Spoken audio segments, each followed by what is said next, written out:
Baiklah, perkenalkan nama saya Vega Francisca, saya dari Prodi S1 Keperawatan dengan NIM 1733055. Di sini saya akan menjelaskan tentang statistika inferensial dan hipotesis.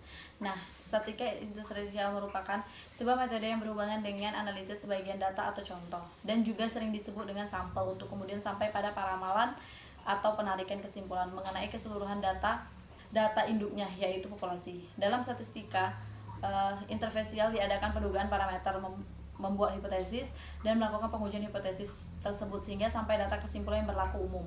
Metode ini juga disebut dengan statistik induktif. Kesimpulan yang umum, metode ini juga disebut dengan statistik induktif. Kesimpulan yang didapat didasarkan pada informasi dari sebagian data saja sehingga dapat menyebabkan sifat yang tidak pasti. Kemungkinan terjadi kesalahan dalam pengambilan keputusan sehingga pengetahuan mengenai teori peluang mutlak diperlukan untuk melakukan metode-metode statistika inferensial.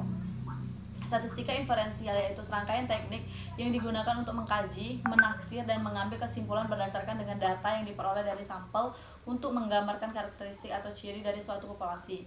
Maka statistika inferensial disebut juga statistik induktif atau statistik penarikan kesimpulan.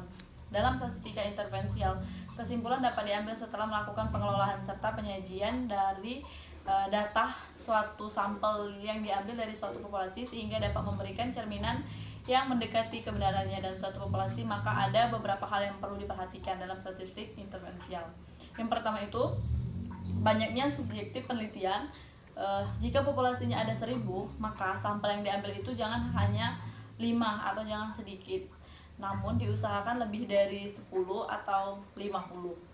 Keadaan penyebaran data. Dalam hal ini diperlukan perhatikan pengambilan sampel harus merata pada bagian populasi. Diharapkan dalam pengambilan sampel dilakukan secara acak sehingga kemerataan dapat dimaksimalkan dalam beberapa kesimpulan yang dapat mencerminkan keadaan populasi yang sebenarnya. Statistika interferensial dibagi menjadi dua. Yang pertama, statistika parametrik dan non-parametrik. Yang parametrik itu yang digunakan untuk menganalisa data interval dan rasio yang diambil dari populasi berdistribusi normal. Jangan keluar. Statistika non-parametrik terutama digunakan untuk menganalisa data nominal dan ordinal dari populasi yang bebas distribusi.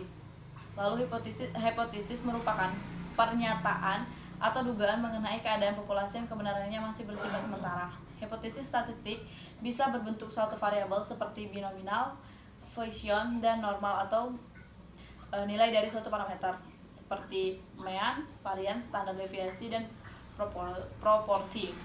Hipotesis statistik harus diuji karena harus berbentuk kuantitas agar dapat diterima ataupun ditolak.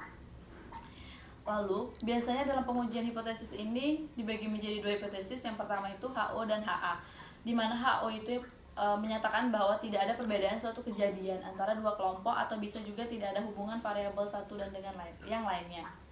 HA itu sendiri digunakan untuk menyatakan ada perbedaan atau hubungan antara variabel satu dengan variabel yang lainnya. Hipotesis penelitian ini juga dapat dibagi menjadi beberapa jenis. Yang pertama, hipotesis deskriptif dan deskriptif ini merupakan sebuah jawaban atau dugaan sementara terhadap sampel yang di dalam suatu komunitas yang di dalamnya itu terdapat beberapa kategori yang berbeda. Hipotesis komparatif dan hipotesis asosiatif. Hipotesis komparatif juga terbagi menjadi dua. Yang pertama, komparasi relate dan komparasi independen, yang dimana relate itu berpasangan dan komparasi independen itu di dalam dua sampel atau juga lebih. Nah, sekian penjelasan dari saya tentang hipotesis dan statistika intervensial. Sekian dari saya ucapkan terima kasih.